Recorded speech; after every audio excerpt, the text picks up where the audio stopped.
Welcome to my channel कथा विश्व। आज आपण पाहणार आहोत प्रदोषव्रताविषयी माहिती। तर प्रदोषव्रत नक्की काय आहे, या महिन्यामधलं शेवटचं शनी प्रदोषव्रत कधी आहे, त्याचा नक्की मुहूर्त काय आहे, हे आपण ह्या व्हिडिओमध्ये जाणून घेणार आहोत। तर हा व्हिडिओ तुम्ही शेवटपर्यंत नक्की पहा। तसेच आपल्या नवनवीन व्हिडिओजसाठी चॅनलला सबस्क्राईब करायला विसरू नका। तर आज आपण पाहणार आहोत प्रदोषव्रत, शनी प्रदोषव्रत। तसं प्रदोषव्रताला हिंदू धर्मात फार महत्त्वाचं स्थान देण्यात आलं आहे। त्यानुसार श्रावण महिन्यातलं हे शेवटचं शनी प्रदोषव्रत आहे। हे व्रत त्रयोदशी तिथीच्या दिवशी असणार आहे। या दिवशी अनेक शुभयोगांची निर्मिती असेल। शनी प्रदोष व्रत हे भगवान शंकर आणि देवी पार्वती यांची पूजा केली जाते।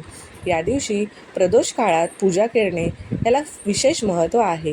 तर प्रदोष काळ म्हणजे काय, तर सायंकाळी सूर्यास्तानंतरचा जो काळ असतो त्या काळाला प्रदोष काळ असे म्हटले जाते। त्यानुसार श्रावण महिन्यातले हे शेवटचे शनी प्रदोष व्रत आहे। तर आता हे नेमकं कधी आहे, तर श्रावण महिन्यातील शेवटचे प्रदोष व्रत हे 31 ऑगस्ट शनिवारच्या दिवशी आहे। या दिवशी त्रयोदशी तिथीचा आरंभ हा 30 ऑगस्ट रोजी 2:26 होणार आहे। तर 31 ऑगस्ट रोजी रात्री 3:41 त्रयोदशी ही तिथी असणार आहे। उदय काळात त्रयोदशी तिथी 31 ऑगस्ट रोजी झाल्यानंतर शनिप्रदोष हे व्रत करता येणार आहे।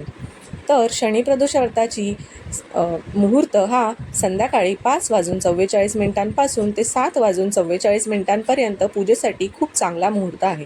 या दरम्यान प्रदोष व्रताची पूजा केल्यास खूप लाभ मिळू शकतात।